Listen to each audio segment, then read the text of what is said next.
needs, all is stripped away when it's simply come,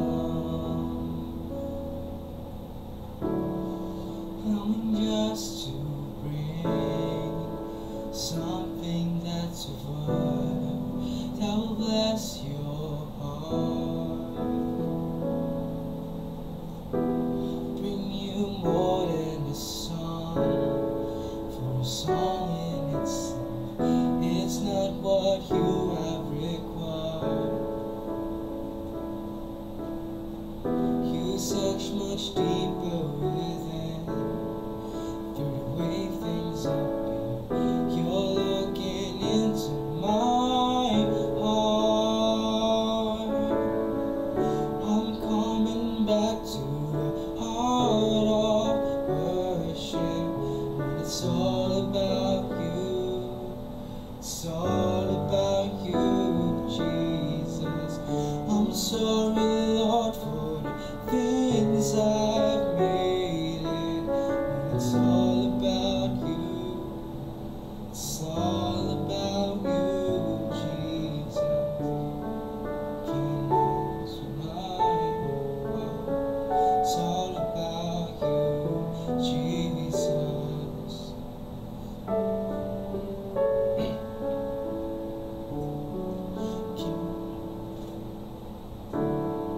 King of endless worth, no one could express how much you deserve. Though I'm weak and poor, all I have is yours, every single breath. I'll bring you more than a song. For a song in itself, it's not what you have required. You search much deeper within, through the way things happen. You're looking into my heart. I'm coming back to the heart of worship. When it's all about you, it's all about you, Jesus. I'm sorry, Lord, for the things I made it. And it's all about you, it's all about you, Jesus. I'm coming back to the heart of worship. And it's all about you, it's all about you, Jesus. I'm sorry, Lord, for the things I've made it. It's all about you, it's all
Magandang hapon po sa inyo lahat.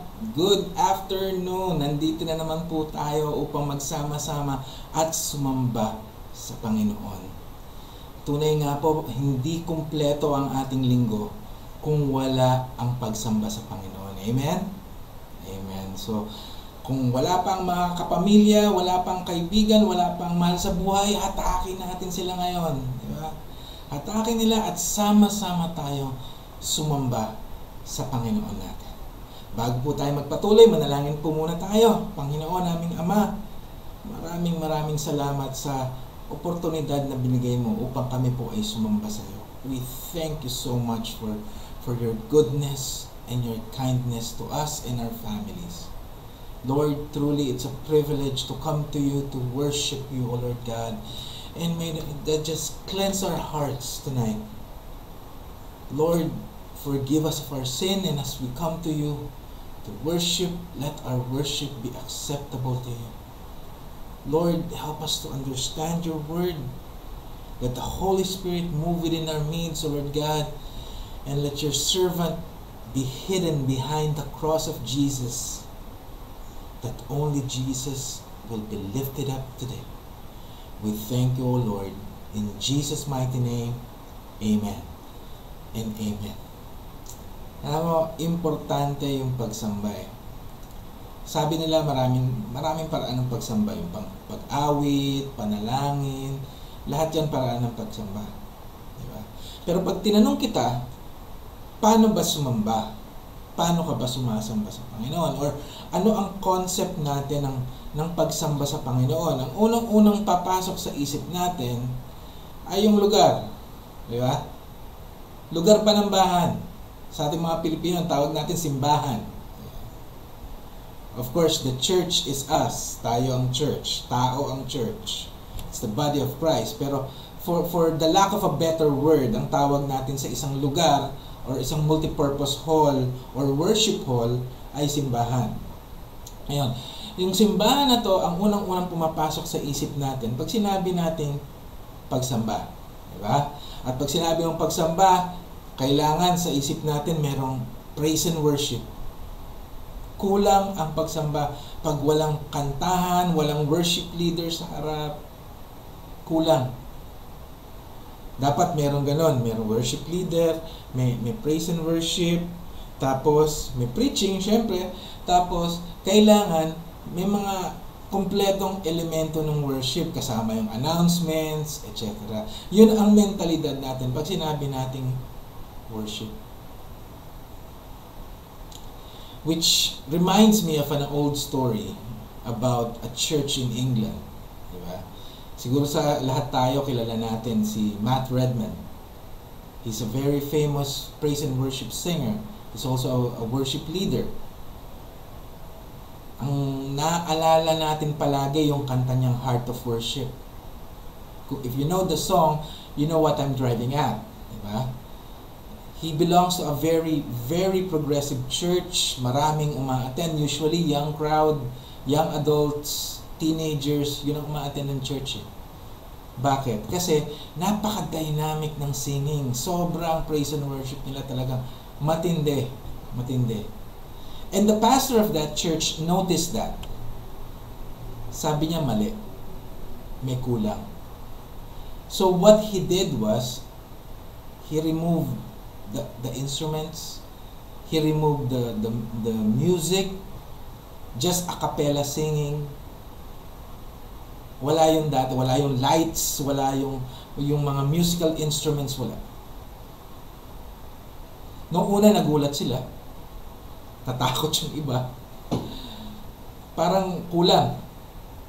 But what the pastor was trying to drive at is, hindi yun yung talagang core o puso ng pagsamba. Hindi yun. As the song goes, when the music fades, moments slipped away. Diba? Pag wala na yung kanta, wala na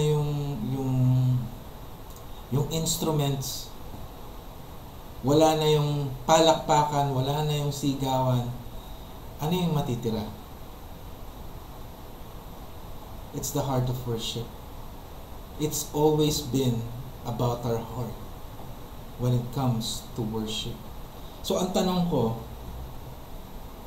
sa'yo, kumusta ang puso mo pagdating sa pagsamba?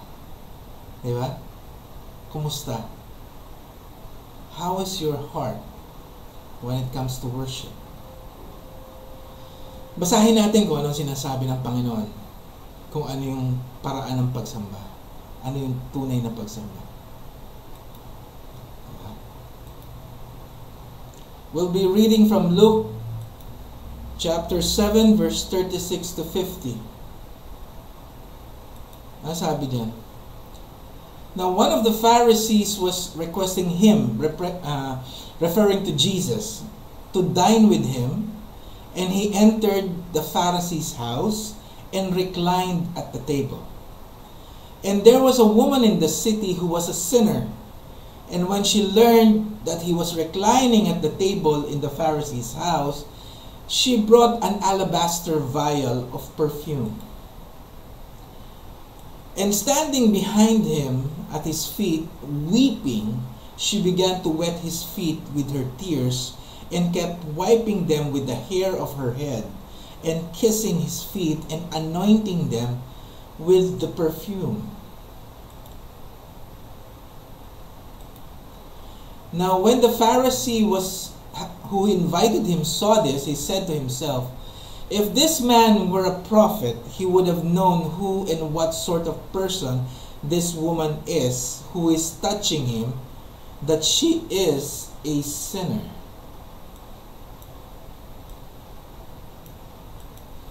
And Jesus answered him, "Simon, I have something to say to you." And he replied, "Say it, teacher." A moneylender had 2 debtors. One owed 500 denarii and the other 50 denarii. When they were unable to repay, he graciously forgave them both. So which of them will love him more? Simon answered and said, "I suppose the one whom he forgave more." And he said to him, "You have judged correctly." Turning toward the woman, he said to Simon, Do you see this woman? I entered your house, you gave me no water for my feet, but she has wet my feet with her tears and wiped them with her hair. You gave me no kiss, but she since the time I came in has not ceased to kiss my feet. You did not anoint my head with oil, but she anointed my feet with perfume. For this reason I say to you, her sins, which are many, have been forgiven, for she loved much. But he who is forgiven little, loves little. Then he said to her, "Your sins have been forgiven." Those who were reclining at the table with him began to say to themselves, "Who is this man who even forgives sin?" And he said to the woman, "Your faith has saved you. Go in peace." May the Lord bless the reading of His Word. Ano ba ang worship? The Bible Dictionary defines worship as to adore, to pay divine honors to reverence with supreme respect and veneration, to honor with extravagant love and extreme submission. Yun ang biblical definition ng worship. But you can surmise defining worship as our response to God. Worship is how we respond to God. Hindi tayo pare-pareho na response sa Panginoon. Di ba? May pagkakapareho pero may subtle differences.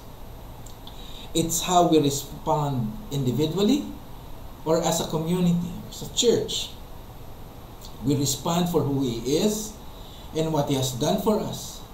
It is an expression of the things we say, think, or do. So in short, worship is based on how we know God, our knowledge of God, and how we respond to Him because of that knowledge. Ang sabi dun sa binasa natin, for what He has done for us for what He is. So, ibig sabihin, nakabase yan kung gaano kalalim yung kaalaman mo sa Panginoon at yung experience mo tungkol sa Panginoon. Mas mababaw yung pagkakakilala mo sa Panginoon, mas mababaw yung experience mo sa Panginoon, mas mababaw ang pagsamba natin. Di po ba? Why? Because when it comes to worship, the heart of the matter is really the matter of the heart. Diba? Ang pagsamba ay isang expression ng personal mong relasyon sa Panginoon. It is a personal thing. Worship o pagsamba ay personal na experience natin yan. At ang tinitignan niyan, katulad dun sa kanta na Heart of Worship, ay ang puso. Ang puso mo. So, sa oras na to, habang pinapanood mo itong recording na to, habang pinapanood mo itong kasama nating sumasamba tayo rito, kumusta ang puso mo? Between you and God, how is your heart? Tanungin natin yung sarili natin. Pero sumandali, balikan natin yung storya. Ano ba yung storya? Diba? Recap natin yung storya. Si Kristo po ay inimbitahan ng mga Pariseo. Okay. Bear in mind, walang Pariseo, bukod siguro kay Nicodemus sa John chapter 3. Walang Pariseo na mag-iimbita kay Kristo na walang dahilan.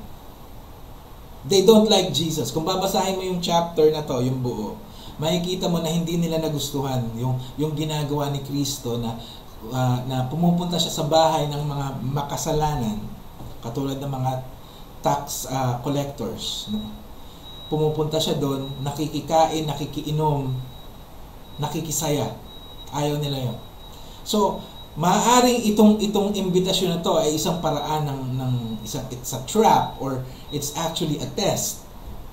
Diba? So, hindi maganda ang motibo ng mga Pariseo nung inimbitahan siya. So, inimbitahan siya at nung dumating siya, the Bible says he reclined. Ibig sabihin po kasi nito na nung mga panahon na yon, kung sa kultura nila, hindi sila kumakain na nakaupo sa harapan ng lamesa. Hindi. Ang mga lamesa po, kung meron man, during that time, ay parang dulang, mababa. So, pwede kang humiga sa gilid habang kumakain. Yun po ang kultura doon. Mga nakaside. Di ba? Tapos kumakain sila. Tapos, merong isang babae, ang description ng Biblia sa kanya ay isang makasalanang babae. Hindi po sinabi kung anong kasalanan niya. Wala pong binibigay na kasalanan. Pero she was identified as a sinner. Nabalitaan itong babae na to na nandudun si Kristo, so pumunta siya. At nung nakita niya si Kristo, siya po ay tumangis. Umiyak siya. Nabasa yung paa ni Kristo ng iyak niya at pinupunasan niya ng sarili niyang buhok. Nilagyan niya ng pabango. It's a very expensive perfume. Binuhusan niya ng pabango ang paa ni Kristo. Sabi ng mga Pariseo, kung tunay na propeta, itong guro na ito, alam niya na ang babae na humahawak sa kanya ngayon ay isang makasalanan. We have to understand that in the culture during that time, una, hindi po nakikipag-usap ang babae sa lalaki sa mga gatherings na ganito. Hindi po. Lalo na pag Pariseo. Sadly, medyo mababa po ang estado ng mga kababaihan sa kultura ng mga panahon. More so, mababa ang tingin nila kasi hindi lang siya babae, siya po ay makasalanan. Alam ni Kristo yung iniisip nung Pariseo, ang pangalan niya ay Simon. Kaya sinabi niya kay Simon, Simon, meron akong gustong sabihin sa'yo. So, ibinigay ni Kristo yung storya tungkol sa isang nagpapautang. Kaway-kaway yung mga nagpapautang dyan. Yung mga nagpapautang, meron siyang pinautang na 50 denarya at 500 denarya. Parehong hindi makabayad yung dalawang taong ito doon sa taong nagpautang sa kanila. Pero sa halip na ipakulong sila, ang ginawa ay pinatawad sila. Tinanong niya yung Pariseo, sino doon sa dalawa ang mas mamahalin yung nagpautang? Ang sabi ng Pariseo, ang sabi ni Simon, syempre yung pinautang na mas malaki. Doon pa lang maiintindihan na natin. Diba?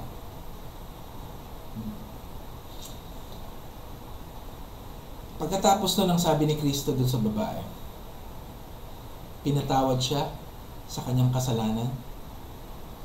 Diba? Your sins have been forgiven. Mga kapatid, may mga specific characters po dito sa storya na to. Yung mga karakter na maaari tayong makarelate kung sino tayo. Una, yung babae. Ikaw ba yung babae? Yung makasalanang babae dun sa story. Diba? Na nung nalaman niya nandun si Kristo, siya po ay tumangis. Pag sinabi mong tumangis, hindi yan umiyak lang eh. As in weeping. Bumabaha ng iyak at pinupunasan ang paa ni Kristo at nag-alay ng pabango sa kanyang paa niya. Ikaw ba ang unrighteous woman o ikaw yung self-righteous Pharisee na ang tingin niya dun sa babae ay mababa at isang makasalanan? Diba? Pero nandoon ang ating tagapagligtas, our Savior. From verse 40 to 49, inilahad doon yung storya na inulit ko sa inyo kanina, kung paano merong dalawang nangutang na pinatawad. Mga kapatid, yung babae ay nagtiwala kay Kristo. Na-identify niya na si Kristo ang kanyang Panginoon, ang kanyang tagapagligtas, at siya lamang ang pwedeng magligtas sa kanya, sa kanyang mga kasalanan. Yung babae ay hindi pinatawad dahil dun sa ginawa niya. Don't get me wrong. Hindi pinatawad yung babae dahil nag-alay siya or pinunasan niya ng yung luha sa paa ni Kristo. Hindi po. Minahal niya si Kristo dahil siya'y napatawad. Anong sequence po nito? Papasok pa lang yung babae, nagsisisi na siya ng kasalanan niya. Bakit? Hindi ka iiyak ng ganon kung hindi mo alam kung ano yung kasalanan mo. Alam niya na si Kristo ang tagapagligtas niya. Tanggap niya. Nananampalataya siya dun sa Panginoon na yon. Kaya niya ginawa yon. Nakita yung sequence? Di ba? Nagsisi, tumanggap, kaya niya ginawa yon. Minahal niya si Kristo. Di ba? Minahal niya si Kristo dahil pinatawad siya. Alam niyo po, hindi po pwedeng itago yung pananampalataya natin. Hindi. Katulad ng babaeng yon, yung pananampalataya po niya ay lumabas sa paanong paraan, sa kanyang pagtangis, sa kanyang pagpunas sa paa ni Kristo, at pag-alay ng napakamahal na pabango. Ang tunay na pananampalataya po ay lumalabas sa pag-ibig at pagsamba. Pag-ibig at pagsamba ay produkto ng pananampalataya. At kaya tayo nananampalataya dahil nakikilala natin ang Panginoon. Hindi ka magmamahal at hindi ka sasamba sa isang taong hindi mo kilala. At through faith, nakikilala natin ang Panginoon. Hindi mo, for example, you as a Christian, hindi mo naman tatanggapin si Kristo sa puso mo eh. Diba? Kung hindi mo siya nakilala. May nagpakilala sa'yo through His Word. At hindi mo makikilala ng malalim ang Panginoon sa experience lang. It helps. Pero kasama po yung kaalaman ng kanyang salita.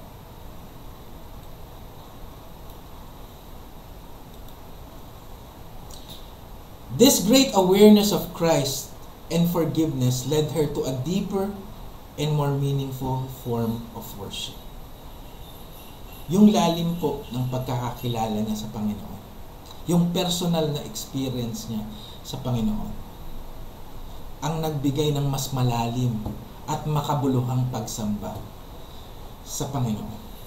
Kung titignan po natin, makikita natin na yung babae po, yung makasalanang babae na tinutukoy ko, nagsimula sa pagpapakumbaba. Hindi ka luluhod sa harapan ni Kristo at tatangis kung hindi ka nagpapakumbaba. Hindi po tayo pwedeng sumamba nang walang pagpapakumbaba. Dahil ang pagsamba ay pagpapailalim sa isang mas makapangyarihang nilalang. Forgive me for using the word nilalang. No, ang Diyos po ay hindi nilalang.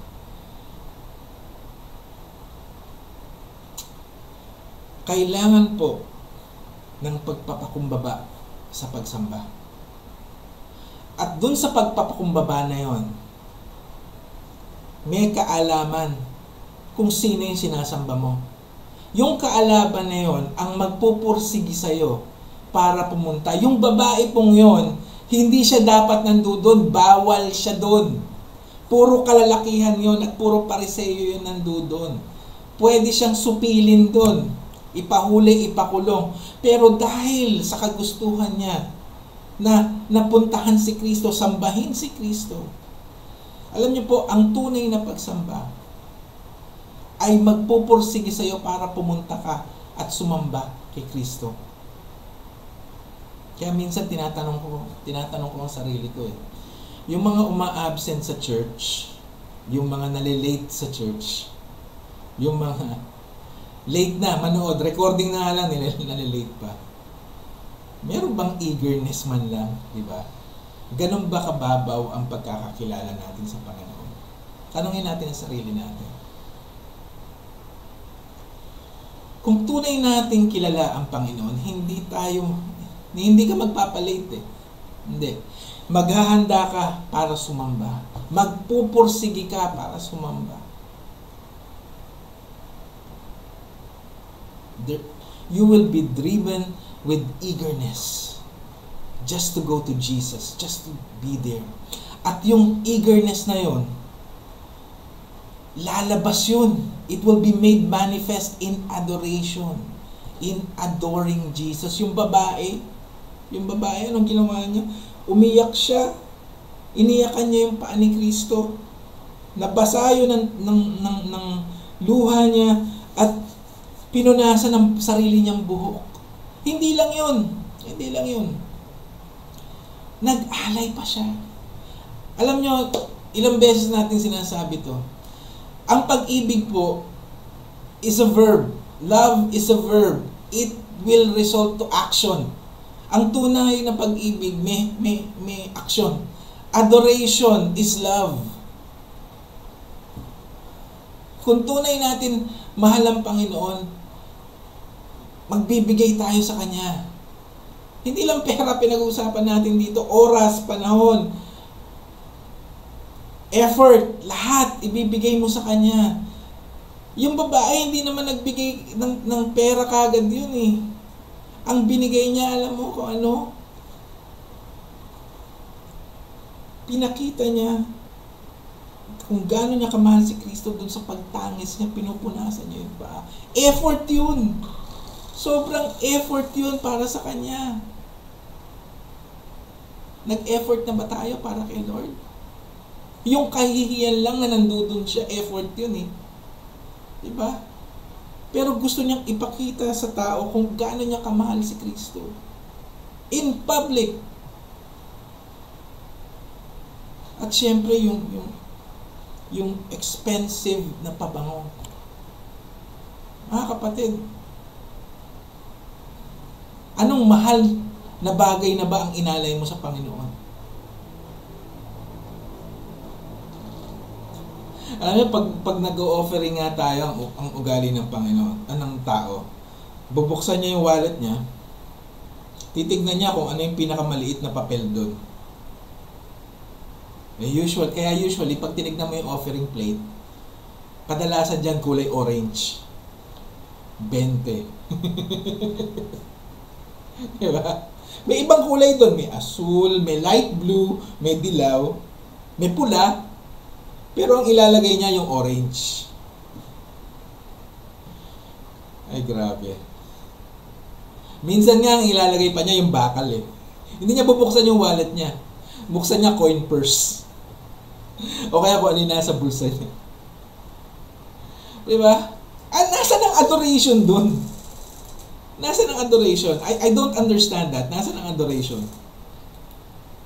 It's very difficult to understand when we say we love God but we don't give. No, we don't. Kung sabihin mahal mo ang Panginoon, if you don't give to God, don't tell me that you love God. No. Kasi hindi naman palakihan ang bigayan. Sa totoo lang, hindi palakihan. Maaaring nagbibiro ako na kulay orange palagi yung iniiwan. Pero kung yun lang ang talagang pera mo, ang laki ng binigay mo. Naintindihan niyo ako? Pero kung hindi yun ang tamang ibigay mo, ninanakawan mo ang Panginoon. It's between you and God. Yung mga bata, yung maliliit na bata sa Christ Church natin, diba? Sa Children's Church natin, pag nag-offering yung mga yan, piso, 2 piso, wala naman talagang pera yung mga bata yan eh. But they gave kung ano yung nasa bulsa nila. Diba? Yung iba dun, yun lang ang nasa bulsa nila. At natatandaan ko, meron dun sa mga batang yan, naglalakad pa uwi galing sa church. Bakit? Binigay na nila yung huling laman ng bulsa nila. Mas malaki pa yung binigay ng bata. That's how they love God. That's how they love Jesus. Mas puro, minsan yung mga bata, mas puro yung pagmamahal nila kay Kristo. At dahil sa pagmamahal na yon, it leads to repentance. Pinagsisihan ba natin yung mga kasalanan natin? Nagsisi ba tayo? Or we keep on rationalizing, we keep on justifying kung ano yung ginagawa natin. Karapatan ko to. Di ba? Karapatan ko to. Kahit anong gawin ko, kahit anong sabihin ko, sa wall ko sa Facebook, okay lang yon. Di ba? Kahit nakakapanakit ka na.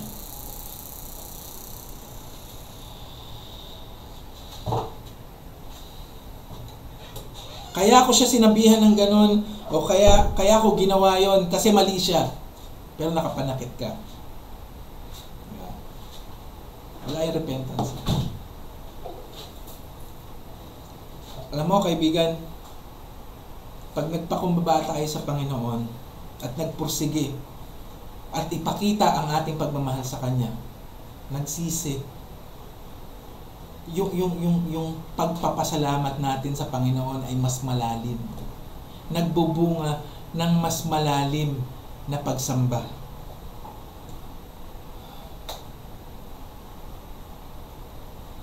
Mga kapatid, mahal ba natin talaga ang Panginoon? Dahil sa pagsamba, ang tinitignan dyan puso. Puso. We do not deserve what God has given us. Ano yung binigay ng Panginoon? Kapatawaran.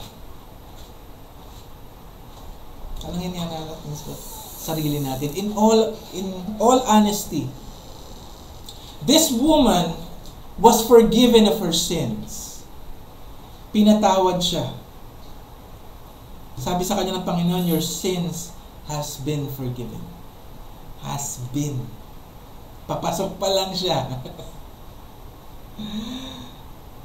Kaibigan, gaano karaming kasalanan ba ang pinatawad sa atin ng Panginoon? Ako, in all honesty, pag naaalala ko yung mga kasalanan ko simula pagkabata, nahihiya ako sa Panginoon. I don't deserve that forgiveness. Basura po ako. Basura. But I cannot understand the depth of God's love that He forgave me of my sins.